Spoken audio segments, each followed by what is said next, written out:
If I read a book and it makes my whole body so cold no fire can warm me, I know that is poetry. If I feel physically as if the top of my head were taken off, I know that is poetry. These are the only ways I know it. Is there any other way? Poetry, as previously described, is capable of a great many things. Often crowned the king of the arts, it can lift the spirits, it can move one to tears. It makes you know that your bliss and suffering is forever shared and forever all your own, to invoke the great Dylan Thomas. But it is only able to do these things through its usage of language, theme, and rhythm, which the poet utilizes to create glorious tapestries of image and feeling. Some would argue none do this to such great effect as those known as the Metaphysical Poets. So who were these poets? Well, the answer to this is more complicated than one would think. The phrase itself was first alluded to by the literary critic John Dryden. In his criticism of his contemporary John Donne, Dryden derisively comments, "He affects the metaphysics, not only in his satires but in his amorous verses, when nature only should reign." To Dryden's presumed chagrin, John Donne was not alone in metaphysical content. Far from it, for Samuel Beckett would later refer to a whole race of writers that may be termed the metaphysical poets. Finalising the canon for who counts as a metaphysical poet can sometimes be tricky, but broadly we can say that the group comprised 17th century British poets, amongst whom are commonly considered to be George Herbert, Henry Vaughan, Richard Crawshaw, William Cartwright, and critically, John Donne. But how exactly do the so-called metaphysical poets actually affect the metaphysics? And beyond this, what do they actually all have in common? In her preface to the Penguin collection of such poetry, Helen Gardner summarises what came to be known by its denigrators as strong line style had its origins in a general desire at the close of Elizabeth's reign for concise expression. What exactly does this refer to, you may ask? Well, for a bit of context, in the 16th century, prose writing was very much modelled after that of the Roman thinker Cicero. However, in the 17th century, the literary zeitgeist, as it were, was shifting, and other Roman writers, such as Tacitus and Seneca, came to be preferred, whose writings on the whole involved less words but more matter. Their newfound literary popularity in the 17th century ultimately influenced the metaphysical poets and the way they wrote their poetry. As a result, the metaphysical poets favoured either very simple verse forms, octosyllabic couplets or quatrains, or else stanzas created for a particular poem, in which length of line and rhyme scheme artfully enforced the sense. That's all very well and good, but what do these qualities actually look and sound like in verse? Well, let's start with octosyllabic couplets. These usually consist of two iambic tetrameter lines, or sometimes trochaic tetrameters, meaning that the rhyme falls in the last measure on the 8th feet. A good example is found in A Hymn to the Name and Honour of the Admirable Saint Teresa, by the metaphysical poet known as Richard Crawshaw. Love, thou art absolute sole lord of life and death. To prove the word will now appeal to none of all those thy old soldiers, great and tall.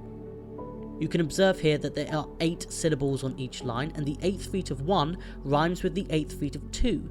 Lord is coupled with word, not a perfect rhyme nowadays, but it works, and all is coupled with tall. Accordingly, stanzas featuring these will have the rhyme scheme AABB. This hopefully all goes towards proving the wisdom of Edgar Allan Poe, who defined the poetry of words as the rhythmical creation of beauty. So, octosyllabic couplets, not as complex as they sounded, right? That is obviously just one example. The trait is common to the works of pretty much all the major metaphysical poets. Another form that's popular with the metaphysical poets is that of quatrains, as Helen Gardner identified. Quatrains are even simpler. They're just stanzas of 4 lines, usually with an ABAB rhyme scheme. A perfect illustration of which is found in Henry Vaughan's They Are All Gone Into the World of Light, wherein he laments the loss of his loved ones. It glows and glitters in my cloudy breast, like stars upon some gloomy grove, of those faint beams in which this hill is dressed, after the sun's remove. We can see that this stanza has 4 lines, and the ABAB rhyme scheme pairing breast with dressed and grove with remove, making it a quatrain. It also features the characteristic word economy of metaphysical verse. The language that is used is mostly short and Saxon, as George Orwell would term it, meaning they're Anglo and not Latinate words, which overall makes the stanza concise yet eloquent. Helen Gardner also said that it is common for the length of line to artfully enforce the sense. And we can see that here. So the third line is in pentameter, for example. So as the sun withdraws and we are left with these faint beams, we wish to make the light last, so the line is protracted and long, whereas the preceding line is in iambic tremeter, in comparison almost feeling as if ended halfway through, an omen for when the sun is fully gone and we are abruptly left in darkness. In short, this stanza, and the poem as a whole I should say, is an excellent stylistic sample of a metaphysical poem. But this is just the mode of a poem in a way. What about the thematics? Well, let us take the same stanza from Worm and examine the content. Here the narrator compares his memories of loved ones to stars lighting up a dark forest or a gloomy grove.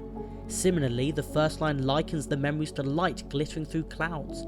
The image we conjure in turn is that of the sun. Now that's pretty important, as in poetry the sun is often spoken of something heavenly and celestial. Even in the Bible, you'll find such metaphors as Christ will shine on you. Vaughan is saying that his memories of his loved ones are more than memories. They are indelible marks left on him, almost as if by divine impression. His departed is still there, but not in a physical sense. In this regard, he affects the metaphysics in verse. Again, this is common to all the metaphysical poets. A similar example can be found in George Herbert's The Sun. How neatly do we give one only name to parents' issue and the sun's bright stare. Here, punnery is used to cohere Jesus as the Son of God, with Jesus being like the solar sun, wherefrom he serves as the source of light or goodness to shine through to us. Punnery, back in the 17th and 18th century, was not only in service of innuendo, but it also worked to unite two concepts under a single word. Herbert no doubt saw it as an attractive attribute of the English language that sun and sun are phonetically identical. This poem was written to elaborate upon this connection. An important trait of the metaphysical poets is that their verses are often written to persuade, sometimes the reader, sometimes the object of the poem. A very good case is The Flea by John Donne, in which he attempts to coerce a woman to sleep with him. He gives her the example of a flea, which after taking his blood lands on her and does the same, mingling the two in doing so. Yet this enjoys before it woe, and pampered swells with one blood made of two, and this, alas, is more than we would do. If the two of them were to have sex, he argues, their bloods wouldn't even mingle, so in a way, intercourse is actually less invasive than having a flea land on you, so she shouldn't be so reserved about it. An interesting line of reasoning, sure, but one that nicely embodies the persuasive trait of the metaphysical poets. Another characteristic essential to these poets is a fondness for conceits, a comparison whose ingenuity is more striking than its justness, or at least is more immediately striking.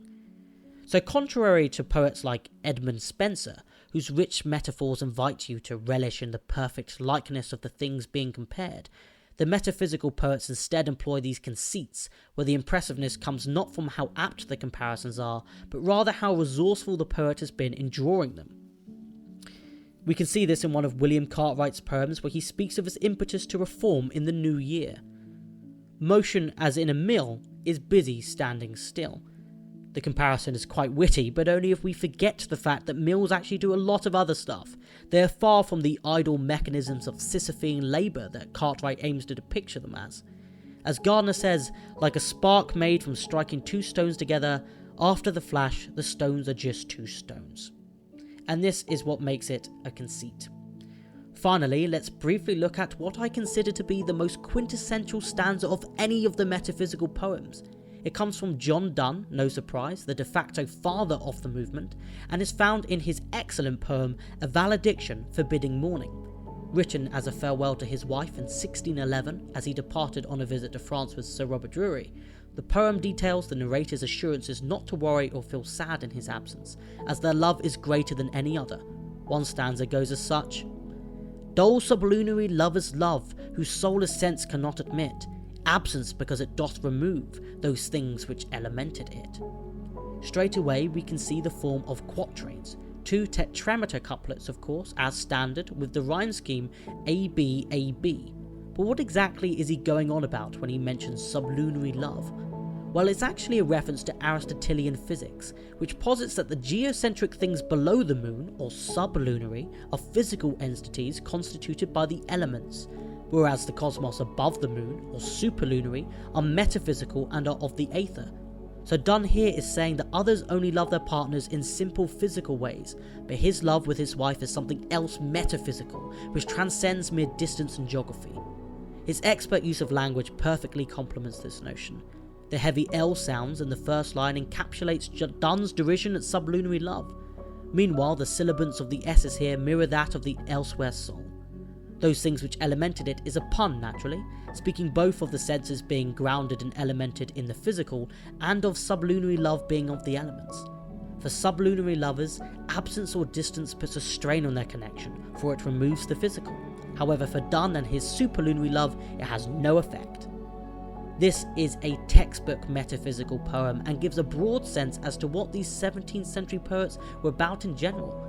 Their seamless marriage of simple verse structure, conceit and punnery, alongside arguments and themes drawing from the metaphysical, demonstrates their remarkable skill as poets, and should explain their profound influence on poetry and literature as a whole. A poet, says W.H. Auden, is before anything else a person who is passionately in love with the language. And I'm afraid that is the end of the video. Thank you so much for watching. If you liked it, found it interesting, or are just feeling poetic today, please be sure to show your support for this video by liking it. If you haven't already, please subscribe now by pressing the button above. Also be sure to check out the other videos we've made. I've linked a few of them here, but there's plenty on our channel page. Don't forget to hit that notification bell too, so that you know when we release new content. And I suppose that's it for now. I'll see you all next time. Thank you for watching.